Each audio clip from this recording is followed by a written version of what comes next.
Hello my dear student. तो आइए आज आप सभी लोगों को हमारे यूट्यूब चैनल सनराइज क्लासेस में बहुत बहुत स्वागत है। तो आइए आज हम जानते हैं साइंस के बहुत ही महत्वपूर्ण सवाल जो कि कई बार पिछले एग्जाम में पूछा गया है और आने वाले एग्जाम में भी पूछा जाने वाला है। तो आइए पहला सवाल है, निषेचित अंडा युग्नज किस में समाविष्ट होता है? तो वो आपका सही हो जाएगा गर्भाशय। नेक्स्ट बात करते हैं, आयरन तत्व का रासायनिक प्रतीक लिया गया है, लैटिन भाषा से लिया गया है। वस्तु पर कार्य करने वाले गुरुत्व बल है भार। नेक्स्ट अगर बात करते हैं, चौथा सवाल है, अमोनियम क्लोराइड का जलीय विलयन होता है। तो अमोनियम क्लोराइड का हल्का अम्लीय होता है जलीय विलयन, जिसका पीएच मान 7 से कम होता है। धातु ऑक्साइड और हाइड्रोजन निर्माण के लिए कौन सी धातु अभिक्रिया करती है? तो एल्युमिनियम धातु अभिक्रिया करती है। अधातु पाया जाता है, ठोस में भी पाया जाता है, द्रव में और गैस तीनों रूप में अधातु पाया जाता है। सातवां सवाल की ओर बढ़ते हैं, पौधों में लचीलापन किस कारण होता है? तो इसका जो आपका सही आंसर हो जाएगा कोलेनकाइमा यानी स्थूल कोण ऊतक के कारण पौधों में लचीलापन होता है। आठवां सवाल है, हवा में ऑक्सीजन मुक्त होता है प्रकाश संश्लेषण के माध्यम से। नौवां सवाल है, कबूतर कैसा रक्त वाला जंतु है? तो गर्म रक्त वाला जंतु है, हॉट ब्लडेड। नेक्स्ट 10वां सवाल क्या है, आधुनिक आवर्त सारणी में किस समूह का बाहरी कोष पूर्ण होता है? तो 18वें समूह का बाहरी कोष पूर्ण होता है। 11वां सवाल की अगर बात करते हैं तो है, पृथ्वी का द्रव्यमान कितना होता है? 6 गुना 10⁻24 kg होता है। पायरो पॉर्पोसेस जानवर ध्वनि उत्पन्न करता है, तो वो करता है प्राध्वनि। नेक्स्ट बात करते हैं, 13 नंबर सवाल है, किस माध्यम में ध्वनि की गति सर्वाधिक होती है?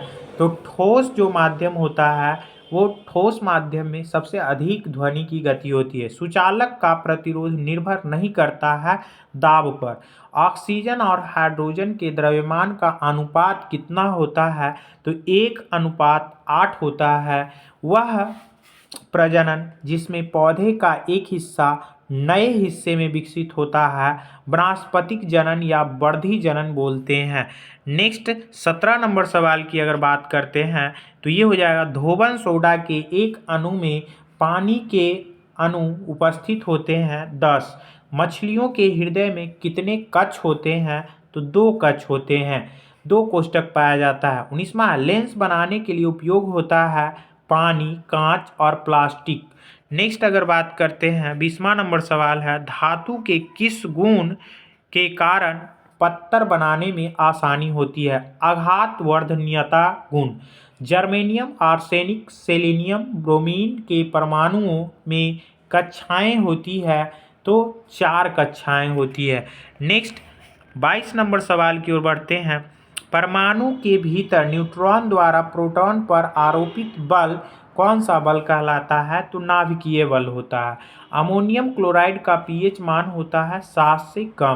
पौधे को कठोर और दृढ़ बनाता है स्क्लेरेनकाइमा। स्क्लेरेनकाइमा ऊतक जो होता है वो पौधे को कठोर और दृढ़ बनाता है। 25वां नंबर सवाल है, मनुष्यों में पाए जाने वाले प्लेसेंटा ऊतक कार्य करता है अपशिष्ट को बाहर निकालना और भ्रूण पोषण प्रदान करना प्लेसेंटा का कार्य होता है। रक्त में शर्करा के स्तर में वृद्धि का पता चलता है अग्नाशय की कोशिकाओं के द्वारा। कॉन्स्टेंटेंस धातुओं का मिश्रण है कॉपर और निकेल का। चंद्रमा पर वस्तु का भार पृथ्वी पर वस्तु के भार का 1/6 गुना होता है। आगे आते हैं, कली चूना कैसा यौगिक है? तो प्रस्वेदी यौगिक है। 30 नंबर सवाल है, आवर्त सारणी के 18वें समूह में तत्व मौजूद होते हैं, तो 6 तत्व मौजूद होते हैं। नेक्स्ट बढ़ते हैं 31 नंबर सवाल की ओर, मधुमक्खी के डंक का इलाज किया जाता है बेकिंग सोडा के घोल से। अधिक आंतर कोशिकाएं प्रसार के लिए विरल रूप से संचरित होता है पैरेन्काइमा कोशिकाएं। 33 नंबर सवाल की अगर बात करते हैं तो 33 नंबर सवाल है, त्रिज्या के आधार पर सबसे बड़ा और छोटा परमाणु तत्व कौन सा है। तो सबसे बड़ा की अगर बात किया जाए तो फ्रांसियम है, और सबसे छोटा की अगर बात किया जाए तो छोटा है हेलेनियम। नेक्स्ट की अगर बात किया जाए तो 34 नंबर सवाल है, 4 परमाणु संख्या वाले तत्व के रासायनिक गुण तत्व के समान होते हैं, वो है आपका मैग्नीशियम। नेक्स्ट सवाल है 35 नंबर, विस्फोट के कारण समुद्र तल पर लहरें हैं, अनुदैर्घ्य लहरें होती है। परमाणु क्रमांक 57 वाला तत्व संबंध रखता है डी ब्लॉक से। नेक्स्ट अगर बात करते हैं 37 नंबर सवाल की ओर, कार्य शून्य होने की स्थितियां और लगाए जाने वाले बल के बीच का कोण 90 डिग्री होता है। किस समूह में निष्क्रिय गैस होती है? 18वें समूह में निष्क्रिय गैस होती है। नर जनन कोशिकाओं का उत्पादन कहाँ होता है? वृषण में होता है। 40 नंबर सवाल है, कार्य करने की दर शक्ति कहलाती है। 41 नंबर सवाल है, बेकिंग पाउडर मिश्रण होता है सोडियम हाइड्रोजन और टार्टेरिक अम्ल का। नेक्स्ट बात करते हैं 42 नंबर, वह रसायन जो कॉर्क सेल में गैसों का पानी के प्रवेश को रोकता है उसको स्वेरिन बोला जाता है।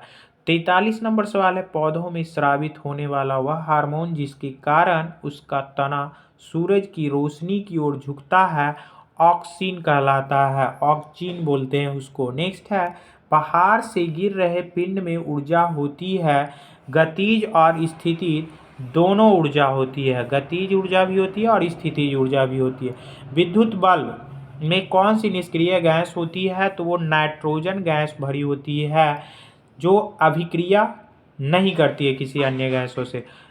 आवर्त सारणी के किस समूह में हैलोजन रखा जाता है? तो हैलोजन जो रखा जाता है 17वें समूह में, जिसको बोलते हैं हैलोजन समूह या हैलोएल। क्लोरीन, ब्रोमीन, फ्लोरीन और आयोडीन हैलोजन समूह में आते हैं। 47 नंबर सवाल है, वह केंद्र जहां पर वस्तु का संपूर्ण भार कार्य करता है वो गुरुत्वाकर्षण केंद्र कहलाता है, यानी गुरुत्व केंद्र भी कह सकते हैं। नेक्स्ट है 48, O2 का उपयोग करके पाइरूवेट का विभाजन होता है माइटोकॉन्ड्रिया में। नेक्स्ट है 49 नंबर सवाल, कौन सा जीव मुकुलन द्वारा पुनरुत्पादित करता है और पुनर्जन्म को कार्यान्वित करता है? वो हाइड्रा है। चंद्रमा पर किसी वस्तु का भार पृथ्वी पर इसके भार का कितना गुना होता है? 1/6 गुना होता है। 51 नंबर सवाल है, जिसमें गर्मी उत्पन्न कहते हैं उस अभिक्रिया को क्या कहा जाता है? ऊष्माक्षेपी अभिक्रिया कहते हैं। युवा अवस्था में लड़कों में दिखाई देने वाले हार्मोन को टेस्टोस्टेरोन कहते हैं।